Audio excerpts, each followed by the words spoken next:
भारतीय पासपोर्ट की वैश्विक रैंकिंग में लगातार सुधार हो रहा है।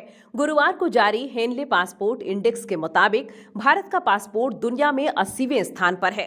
यह पिछले साल की तुलना में 3 स्थानों की बढ़ोतरी है। भारत के पासपोर्ट धारक अब दुनिया के 62 देशों में बिना वीजा के यात्रा कर सकती हैं। इनमें यूरोपीय संघ के कई देश, संयुक्त अरब अमीरात, कतर, संयुक्त राज्य अमेरिका, कनाडा, ऑस्ट्रेलिया और न्यूजीलैंड शामिल हैं। दूसरी ओर पाकिस्तान का पासपोर्ट दुनिया में 100वें स्थान पर है।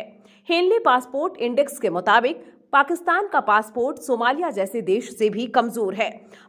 पाकिस्तान के पासपोर्ट धारक अब भी दुनिया के 34 देशों में ही बिना वीजा के प्रवेश कर सकती हैं। विश्व के टॉप 6 देश ऐसे हैं जिनके पासपोर्ट धारी 194 देशों में बिना वीजा के जा सकते हैं। इन देशों में France, Germany, Italy, Japan, Singapore और स्पेन शामिल हैं।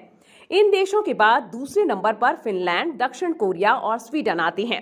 वहीं तीसरे पर ऑस्ट्रिया, डेनमार्क, आयरलैंड, नीदरलैंड आते हैं। इस इंडेक्स में बेल्जियम, लग्जमबर्ग, नॉर्वे, पुर्तगाल और यूनाइटेड किंगडम चौथे स्थान पर हैं। इन देशों के नागरिक कुल 191 देशों का दौरा कर सकते हैं।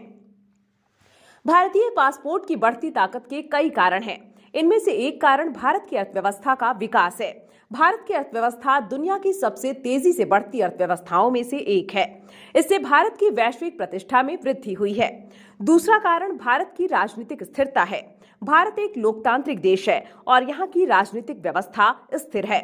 इससे भारत में निवेश करने और व्यापार करने के लिए विदेशी निवेशकों को प्रोत्साहन मिलता है। तीसरा कारण भारत की बढ़ती सांस्कृतिक और शैक्षिक पहुंच है। भारत एक सांस्कृतिक रूप से समृद्ध देश है और यहाँ की शिक्षा प्रणाली भी विश्व स्तरीय है। इससे भारत को दुनिया भर से छात्रों और पर्यटकों को आकर्षित करने में मदद मिलती है। भारतीय पासपोर्ट की बढ़ती ताकत भारत के लिए एक सकारात्मक संकेत है।